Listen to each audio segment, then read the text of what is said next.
What is going on, y'all? It is the Caveman back at it again with another video. This is one of my favorite videos to make on a year-to-year basis. I've done it the last 2 years, and I am doing it for a third year in a row, reliving all of the best and the worst Bills moments from the 2022 NFL season. Essentially, what I'm doing is going back and revisiting all of the big moments that happened this year, and I'm just going to express the emotion I felt the strongest at the time that moment happened. I realized quickly as I was putting this list together that the season was filled with a lot of negative emotions. I'm not going to say it was a bad season because it wasn't. We got to the divisional round. We won 13 games. But I guess it wasn't the smoothest is the best way I can describe it. But before we get into the moments, as you guys do know, I am partnered with Thrive Fantasy. If you are interested in sports betting, specifically on player props, go check them out in the description below. Thrive is great. You can enter in any sort of weekly contest that they run. You can bet on player props, whether it's for the NFL, the NBA, the NHL, UFC, golf. I mean, they have all sorts of sports. If you click on the link in the description using my code CAVE, it would help me out greatly, and you get a 100% deposit match on your first deposit. So if you deposit $20, you get $40. If you deposit $40, you get $80. Best of all, when you first sign up as a new user, they're more often than not running a promotion in which you get essentially a free leg to add to your first ticket, whether it's like over half a point for LeBron James or over half a passing yard for Patrick Mahomes, whatever the season is. If you are interested, link in the description. Use my code CAVE. It would help me out a lot, and I would appreciate it a ton. Let's get into the moments for this season. Now, I do want to preface by saying I didn't skim through every second of every game from this past season, so if I left out a moment, I apologize. Drop it in the comments below. We're going to start with what I'm going to call the "Are you kidding me" moment, and this could entail some positive and negative connotation. I'm actually going to start with a not so positive honorable mention for this one, and that's going to come from week 9 against the Jets. Complete desperation on 4th down after injuring his elbow. Josh Allen is flushed out to his left, and then this happens. 21. Allen running around. Jets trying to stick with him.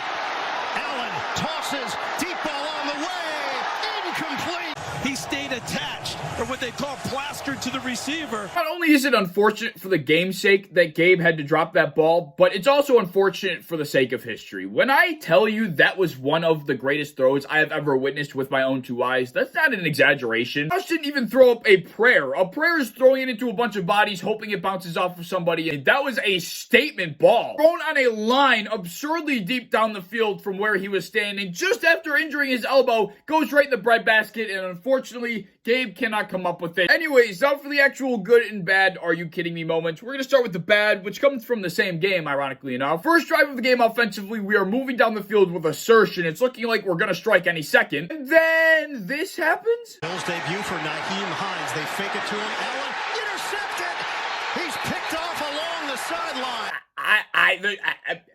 All I can say after that is, are you kidding me? I mean, we had such a great drive going, and Josh does that. I don't know if he didn't see the guy there. I don't know what ended up happening or what Josh said after the game. But my God, I could have been standing there where the defensive player was for the Jets, and I could have intercepted that ball. But the good "are you kidding me" moment is going to come in that infamous Minnesota Vikings game, and this won't be the last time we see this game appear in this video. Josh is going to be kind of scrambling, looking upfield, and he's going to throw a line. It's caught, but not in the ordinary fashion. On again rolls. On the move, lets it fly. Oh, Diggs! Oh, my goodness. Wow!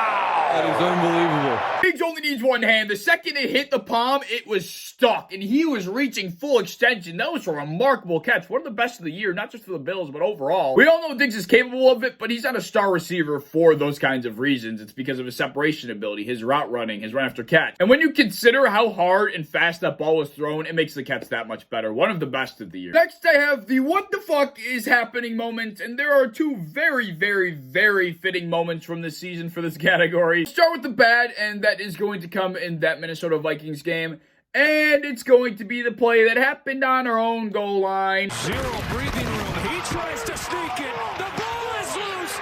Impossible. Do the Vikings have it? Scrambled for the ball.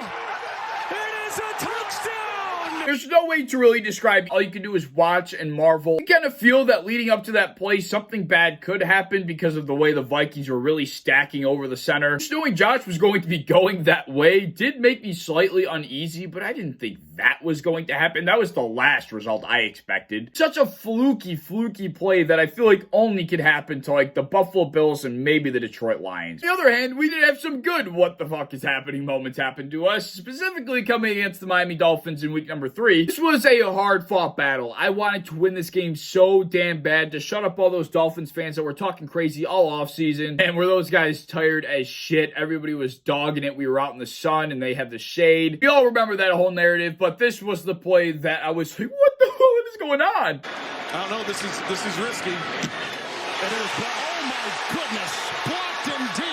Butt punt. There's the butt fumble. There's the butt punt. It's really unfortunate that we didn't come out with a victory in that one because the butt punt would be remembered a lot more than it actually is going to be. Although it might not feel like it happened often this year, that was a big moment in time where we actually caught a stroke of luck because it's not very often you see that happen. So next we're going to do the frustrating moments, and there are quite a few of these, and I hate to admit it. First of 4 moments, we're going to travel back to that Miami Dolphins Week 3 matchup. At the end of the game, after the butt punt happens, we are driving down the field to have a potential game-winning field goal opportunity. Josh Allen has to evade for what feels like the 8th time in a row a free rusher coming off the edge. He gets a second to throw. He finds Isaiah McKenzie. Yeah. Allen, up, grabbed, gets away. Oh my goodness, how did he escape? It goes off to McKenzie. He'll drive and dance. The clock continues to tick. They gotta spike. He picks up 11. Miami is one. Go out of bounds. Go out of bounds. Go out of bounds. What else can I say? Go out of bounds, go out of bounds, go out of bounds, go out of bounds. Why didn't Isaiah McKenzie go out of bounds? I don't know why he didn't go out of bounds. Following that week, all of BillsMafia was rightfully in a fit of rage. And for me personally, it was just so frustrating because I was at least expecting to see Tyler Bass get an opportunity to win us that game. Seeing it end on the note it did because of a low IQ football play, respectfully to Isaiah McKenzie, really pissed me off because I wanted to kick those Dolphins up the fucking ass. I think I speak for everybody when I say that was an extremely frustrating moment and one of many. This frustrating moment is going to come against the Kansas City Chiefs in our only matchup that we had against them this season. Once again, this is featuring our good friend Isaiah McKenzie. I believe this was on our first offensive drive. You'll miss that throw once in a while, but consistently you're going to be in phase. Oh, McKenzie didn't see it coming, and the ball squirts ahead, and it's recovered by Kansas City. Stupid mistake ends our drive in the worst of fashions. What was McKenzie thinking here? I mean, it's a clear option play. McKenzie's fanning out, following Josh on an option. That's the design. Why at any point McKenzie would turn his head upfield without the football is beyond me. Until you know Josh is moving forward with that ball, you should not be doing anything but being ready for the ball to come your way. Next one also comes from that Kansas City Chiefs matchup. And funny enough, we won this game, but there's still 2 frustrating moments from it. It's going to be later on in the game. We need a money drive. Josh Allen gets sacked by Chris Jones, but it wasn't just a sack, right? Do you remember? Allen. Oh, he got taken down by Chris Jones. Allen's complaining he was tripped. Allen's trying to make an appeal that he was tripped. The great Chris Jones, who's having a great season. He's playing the... He did trip him. Look at this. Actually Look at trip this. him. That should have been a penalty. Blind ass zebra standing in the backfield somehow doesn't see Chris Jones blatantly stick his leg out straight, stiff, to trip Josh Allen, which is illegal. I would understand if there was something that would have made it difficult to make the call, like a bunch of bodies flashing in front of Josh and Chris when the play was actually going down, or something that was getting in his way. But there was nothing. All he had to do was pay attention. If he was paying attention, he would have seen the trip. Good thing we won, because that would have been a lot bigger of a fire to put out here in BillsMafia had we not. Final frustrating moment I have listed also comes against the Miami Dolphins, except it wasn't the very first week. It wasn't the second matchup. It was actually the wild card game. Game in which 95% of the universe thought we would win by 35 plus points. Yeah, well, that ended up not being the case. This would be the play coming out of half. We have the ball on offense, and this happened. Oh,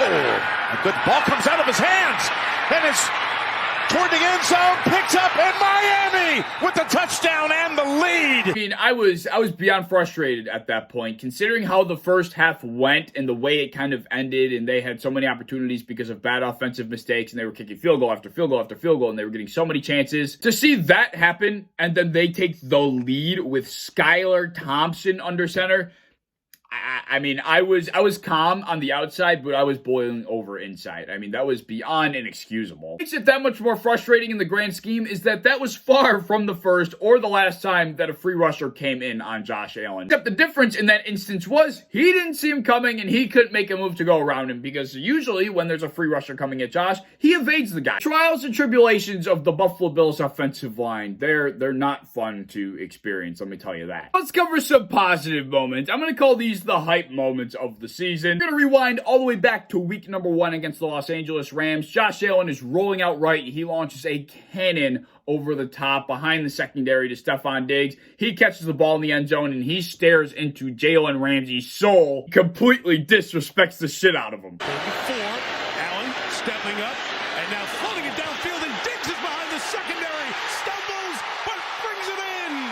Buffalo. The whole game was exciting in itself. Seeing that play was also exciting in itself. But seeing the way Diggs responded and he celebrated in the face of Ramsey, I was going crazy. Second hype moment that had me jumping out of my chair came against the Baltimore Ravens early on in the season once again. We're down at halftime, and in the second half, we were really starting to slowly make a comeback. The defense was making stop after stop. But there was a drive in the second half where the Ravens drove down the field and they got within scoring distance. They had a 1st and goal. For 4 straight plays after that 1st and goal, the defense stopped them. 1st and goal, then the 2nd and goal, then the 3rd and goal. Then the Ravens went for it. Mind you, it's a tie game at this point. This happens.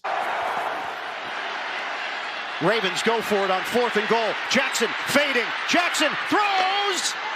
Intercepted. There could not have been a bigger time for a bigger play in that game specifically. Jordan Poyer coming up huge like he did so many games this season. Overall, the defense played pretty damn well, especially in that second half, but that play specifically had me jumping out of my damn socks because of how hype I was. My third and final hype moment is going to come halfway through the season against the Detroit Lions, who gave us hell because they were a good team this year, believe it or not. It came on our game-winning drive. Josh Allen to you-know-who.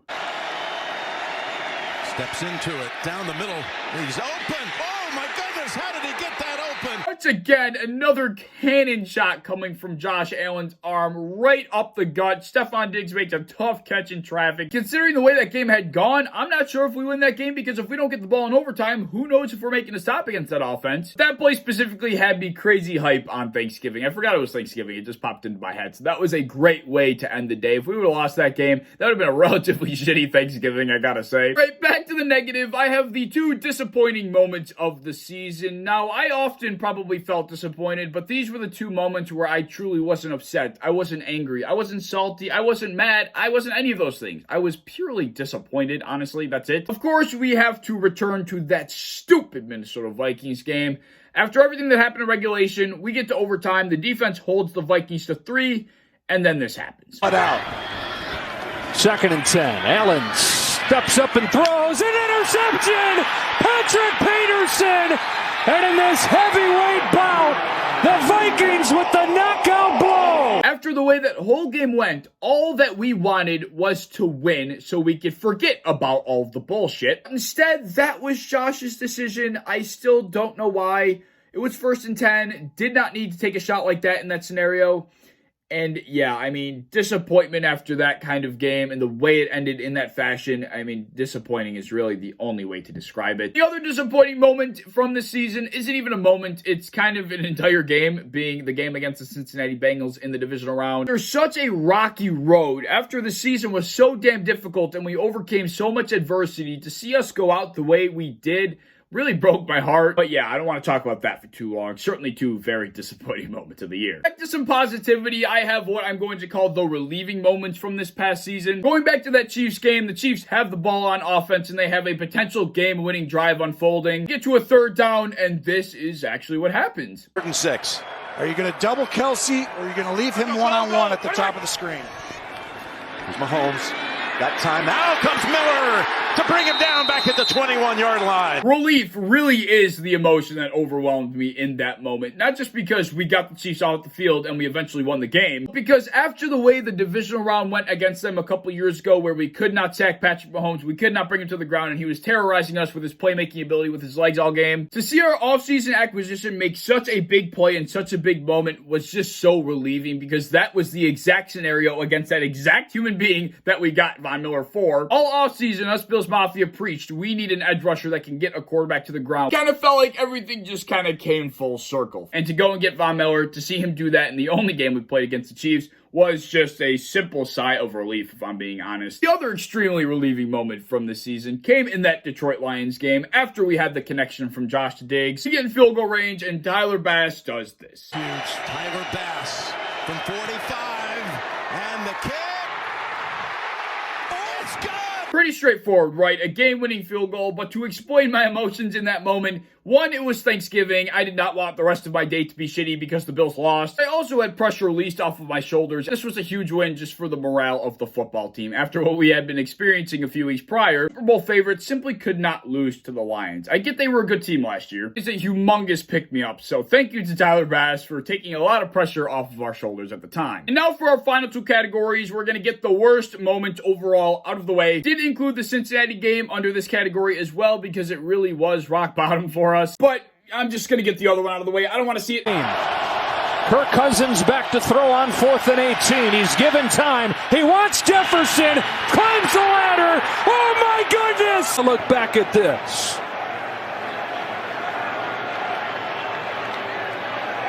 How does he maintain possession all the way through? All right, we're getting over that. Let's go to the best moments of the season. The two plays that I would consider to be the best on the year. Rewind back to that Pittsburgh Steelers matchup that we had on our own home field, and we could have picked a lot of plays from this game, but this one specifically really stands out for obvious reasons. Often. It's a great area. And we will. Here's Allen. Trying to go deep to Davis. He pulled it in. He's in perfect position, and he's going to rip it away from him, and Davis goes, no, I'm bigger than you. All of the drops that it felt like Gabe Davis had, he also had one of the craziest catches on the season. Josh Allen unleashes, once again, another absolute cannon shot. Falls right to Gabe Davis, who outmuscles who I would consider to be the best safety in the NFL, and drags him into the end zone. That was a strong man catch. That is what we have Gabe Davis for. I guess it just made it that much more shocking later on in the year when he stopped making catches like that, because he made a catch like that earlier in the season. Another best moment, and this was one of my favorite from the season, which had me truthfully on the edge of my seat, was in the second matchup against the Miami Dolphins. Snowballs are flying everywhere. Time is expiring in the half. Josh Allen just standing there in the pocket, not recognizing that time is running out, or at least not seeming to care. He rolls out right, and he does this. Allen with time. Allen on the move. Flushed. Looking. Throws for the end zone. Caught it. Touchdown! Running out of real estate, pressure's getting in his face. He throws a line to the back of the end zone, and he finds James Cook as time is expiring. Obviously, the throw and catch was amazing in itself, but when you consider the game clock as well, it just makes it that much better. It's not often you see buzzer beaters like that in the NFL. It's the definition of a high-risk, high-reward decision by Josh to hold on to that ball. Actually saved the real best moment for last, and this should go without explanation. When he asked, did we win? The answer is, yes, Damar, you won. You've won the game of life. We'll continue to do wonderful and great things. I couldn't do this without any of the support and the love, and I can't wait to continue to take y'all on this journey with me. The season was an extremely long one for many reasons, and that situation included, but all we can do is sit back, pray, be grateful that Damar Hamlin was able to survive, was okay, and being able to hear the announcement and saying that he asked if we won after he did wake up. I mean, it really, really brought so much life to not only BillsMafia, not only the NFL, but really the entire world that was watching. So yeah, those are all the moments from the Buffalo Bills 2022 NFL season that I wanted to relive with you guys. Let me know your favorites. Let me know your least favorites down in the comment section below, as well as if I missed any. As always, guys, if you enjoyed, please like and subscribe. Drop your thoughts down in the comments. Check out Thrive Fantasy down in the description. Check out my TikTok. Check out my Twitter. All in the description as well. Appreciate you for watching. Stick around for the off-season journey, and I'll see y'all later. Peace.